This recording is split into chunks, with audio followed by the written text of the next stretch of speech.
Let me ask you, Merab Dvalishvili, Sean O'Malley number 2. You're going to get the winner more than likely. I mean, I'd put money on it. I'd make a bet.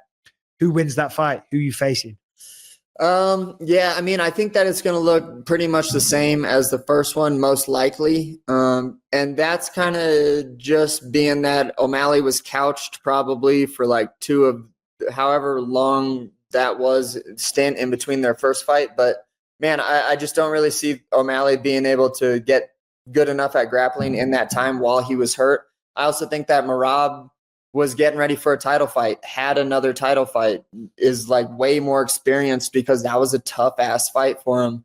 And while Merab's been working and doing all this stuff, I'm sure that O'Malley has too, but there's not work like getting ready for a championship fight. There's not work like fighting for a championship belt. Like Merab got a lot more in this off time than I think O'Malley did. I also think too, though, that I'm definitely not going to count O'Malley out. I think that he's a really smart guy. And I think that he's a really he has a really good eye for the sport, so he'll probably figure out some really good stuff. So I'm not going to count him out either. And he's got big power, and Merab's a pretty sloppy striker, getting better, but still a little bit like has holes, just like we all do. But yeah, I mean, my money would be on Merab, but I'm certainly not counting O'Malley out either. Yeah. And what do you guys think? Are you guys allowed to say? Yeah. I'm not calling it. I'm not calling it. Not. And I would say your assessment is pretty damn spot on, just because of injuries from Sean, having time where he's been not necessarily in the gym pushing that kind of I got a 5-round title fight pace on the line.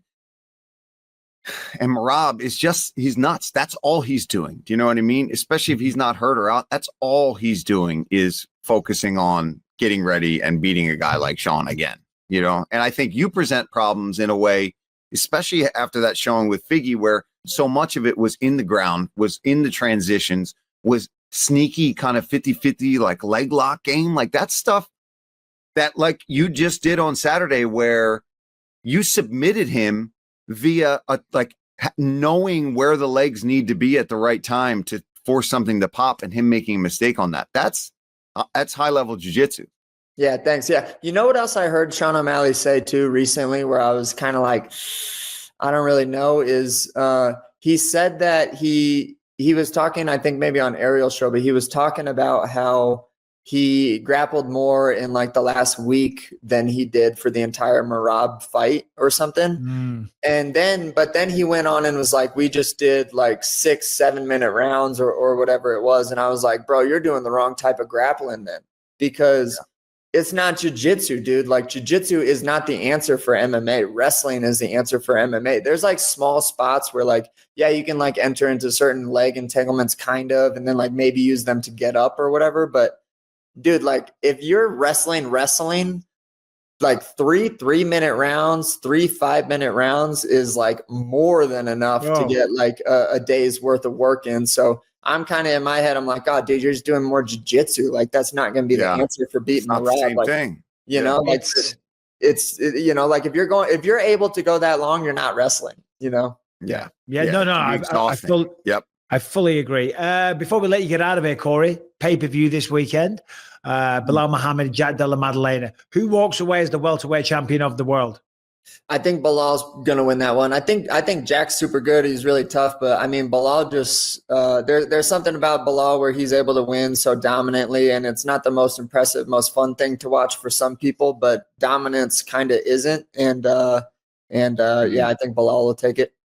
All right. Well, there it is. Yeah. Place your bets. Cory's got Belal. All right. Today's episode is sponsored by Cash App. If you want to send your friends some money, if you owe them some money for a beer, or more importantly, they owe you money, they didn't pay that round of drinks back, guess what? Cash App is here to save the day because it makes moving money very, very easy. That's where Cash App is fast, safe, and honestly, one of the best ways to send money to other people. And it's better than most of the other apps out there. You don't need need to jump through extra hoops. There's no extra stress, and all the tools are right there to help you cash in. Plus, sending money with Cash App is actually safe. They look out for you. If something seems sketchy or they see that you might be sending money to a potential scammer, for example, they will warn you and make you think twice before you hit send. It's like having a personal bodyguard for your cash. You can even spice up your payments with custom text, stamps, and backgrounds, because why should paying your friend back for those beers